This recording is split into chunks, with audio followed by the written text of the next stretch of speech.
Eleições agora, faltando um pouco mais de 2 meses para o primeiro turno das eleições municipais. Primeiro turno que está marcado para o dia 15 de novembro. Então, atenção, você que está acostumado aí, sempre com eleições em outubro, 15 de novembro. Faltando esse prazo aí, a Justiça Eleitoral divulgou os protocolos de segurança que os eleitores e os mesários deverão seguir no dia da votação. E a gente vai dividir com vocês algumas dessas regras para você entender direitinho como vai funcionar esse pleito eleitoral 2020. Então, aqui as regras na sua tela. Sobre a higiene para o eleitor. No dia da votação, claro, o uso da máscara vai ser obrigatório. Vai ser indicado também que ele utilize álcool gel antes e depois de votar.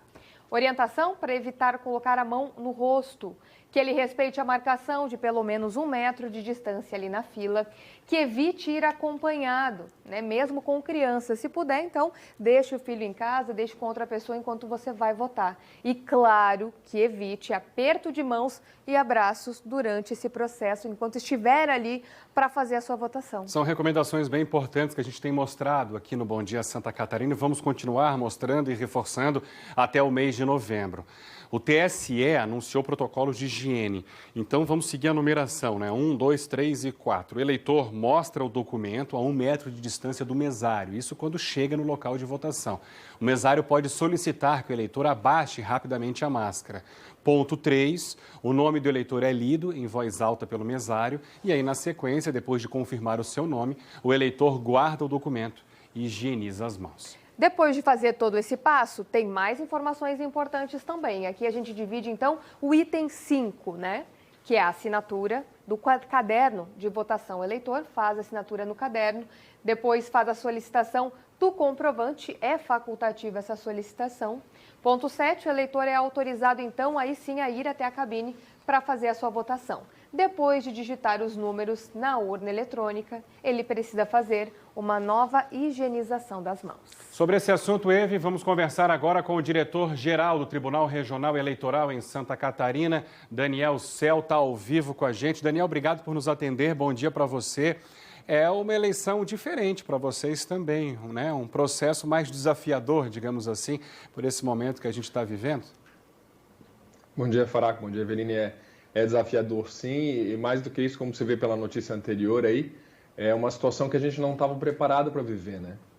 Então, todos esses requisitos de segurança que a consultoria sugeriu ao TSE estão sendo seguidos a máximo possível para que a gente consiga ter uma eleição um pouco mais segura e que o eleitor possa exercer o seu direito, né? Esse é o nosso principal objetivo nessas eleições. Daniel, e como está sendo feita a captação de mesários, né? Levando em consideração que muitos mesários já cadastrados são idosos ou são pessoas de grupos de risco. Como que está o trabalho esse ano em relação a isso? O trabalho esse ano foi um pouco diferente. Nós estamos operando também pelos meios eletrônicos, né? Aliás, tudo na Justiça Eleitoral basicamente se transformou em meios eletrônicos, a não ser o trato com a urna eletrônica, né? Por incrível que pareça, porque ela não é ligada à internet, mas todos os outros são, e com os mesários está sendo assim. Nós estamos num processo de convocação, convocamos pouco mais de 50% dos mesários até agora, e desses 50% são voluntários. E o que a gente está tentando ao máximo é que nessas eleições, dado todo esse quadro, que aqueles que podem ser mesários participem do processo democrático. A democracia é fundamental para a gente ter uma sociedade mais justa, né? Então, não tem como a gente fugir desse processo democrático. O que a gente está pedindo é que quem pode se inscreva como mesário voluntário. Questão da biometria, né? Foi uma situação que foi discutida por causa desse ano de 2020, Daniel? Sim, foi sim. Nós temos a biometria aumenta muito a segurança do processo de habilitação do eleitor, de identificação do eleitor, né?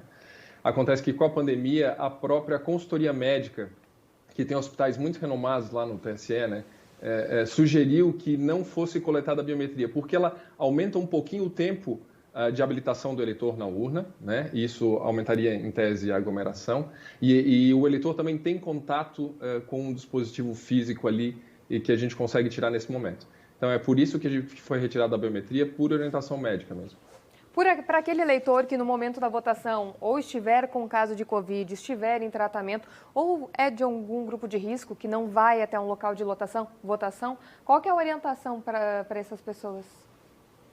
Inicialmente, quem tem algum sintoma no dia deve evitar comparecer ao local de votação, né? O que a gente está sugerindo é que o eleitor, mais ou menos como você falou, Faraco, na reportagem anterior, que ele tenha essa consciência social, né? A gente precisa, nesse momento, de uma consciência social aumentada.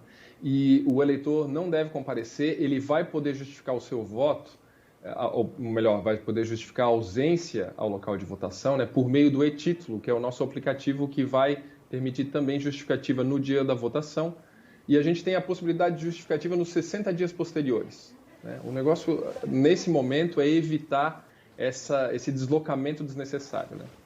A nossa luta aqui é para que a nossa luta, que eu digo TRE e nós como imprensa, veículo de comunicação, para que o eleitor tenha acesso a essas informações e aí sim, né, tendo acesso a essas informações, que ele valorize essas informações e leve em consideração, porque é realmente um processo importante demais, diferente e em todos os sentidos, né, Daniel? Em relação a prazos, nós estamos nos aproximando aí de 2 meses praticamente do processo eleitoral que vai acontecer lá em novembro.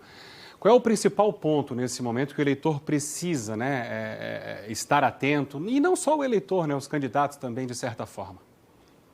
Do ponto de vista do eleitor, a minha sugestão sempre é que ele já comece a acompanhar aqueles que estão aparecendo nas convenções partidárias. A gente tem o nosso próximo prazo aí agora é do dia 26 de setembro, que é o último dia, é o prazo final para registro de candidaturas, né? E aqui a gente vê já começando a aparecer em diversos momentos os candidatos, né, e que o eleitor identifique aquele com o qual ele se alinha. Nessa eleição, nós temos a primeira vez o impedimento das coligações partidárias para as eleições proporcionais. Isso muda bastante a forma com que os partidos se organizam para eleger os vereadores, né? Então, para o eleitor, essa primeira informação é a mais importante. Verifique o seu candidato. Cuide muito com fake news, que esse processo todo de desinformação nos pegou um pouquinho desprevenidos em 2018, apesar de já ser uma prática antiga, mas pelas mídias sociais isso se transformou em... A gente tem várias bolhas hoje que impedem o eleitor de ver a verdade. Então, na dúvida, não tem que compartilhar, tem que checar todas essas agências de checagem, vocês aí da NSC também, todos os canais da mídia que tem CNPJ, a gente chama assim, né? Porque verificam a notícia e podem atestar se a notícia é verdadeira ou não. Isso é o primeiro para o eleitor. Para o candidato, ele tem uma missão, eu acho que muito árdua agora, de se conectar ao eleitor, mantendo esse distanciamento social. Então, ele precisa respeitar esse momento. O eleitor vai ver também se o candidato está respeitando esse momento ou não. Então, para nós, a sugestão é que a conscientização política agora impere nesse sentido de o eleitor e o candidato tentarem ao máximo se conhecer por meios eletrônicos, o que torna essa eleição totalmente peculiar, né, Fala? Doutor Daniel, aproveitando esse gancho de fake news, esse ano o TRE tem alguma ferramenta a mais para tentar combater a disseminação de fake news, punir possíveis candidatos que estejam utilizando esse recurso ilícito? Eveline, assim, o que nós temos é que a gente tem um comitê de combate à desinformação alinhado ao que o TSE fez. Nós já tivemos esse comitê, chamava Comitê da Internet, em 2018, mas o objetivo principal dele não é punir as fake news, porque aí está a diferença. É tão difícil a gente controlar fake news, né? Porque o eleitor ele quer receber essa notícia e se ele não checa, ele repassa. Então, o principal objetivo do comitê é dar subsídios ao tribunal. O nosso presidente, o Jaime Ramos, e o nosso corregedor, o desembargador Fernando Carione, eles têm atuado muito fortemente nessa função de dar notícias aos eleitores, aos candidatos, né? Prestar boa notícia. O TRE está imbuído nesse momento dessa função de dar a boa notícia, né? Ou seja, garantir que a notícia verdadeira chegue aos ouvidos dos eleitores. E a gente tem esse comitê de desinformação que é presidido por um juiz da corte também, o juiz Dalpiso, que tem o objetivo de dar subsídios para a gente publicar as notícias que possam, de alguma forma, contradizer as fake news, né? Mas é uma tarefa muito árdua, vocês sabem muito bem disso, né? E a gente conta, na verdade, especialmente com a mídia especializada agora para dar esse suporte todo ao eleitor, né?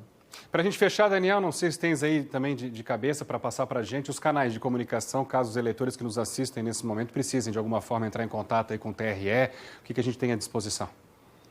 Bom, o primeiro canal de comunicação que a gente tem, que é o mais importante, é o nosso site, né? Ele tem, agora as informações estão todas centralizadas para o eleitor, a gente publica notícias periódicas aí sobre o que está acontecendo no processo eleitoral e, além disso, a gente tem o e-título como principal ferramenta de consulta do eleitor, a local de votação, a informação da Justiça Eleitoral. Então, a gente está tentando ampliar os canais que, tradicionalmente, seria o nosso Disque Eleitor, um telefone também, o 0800 647 3888, que é o telefone de contato do eleitor, né? 0800 647 3888.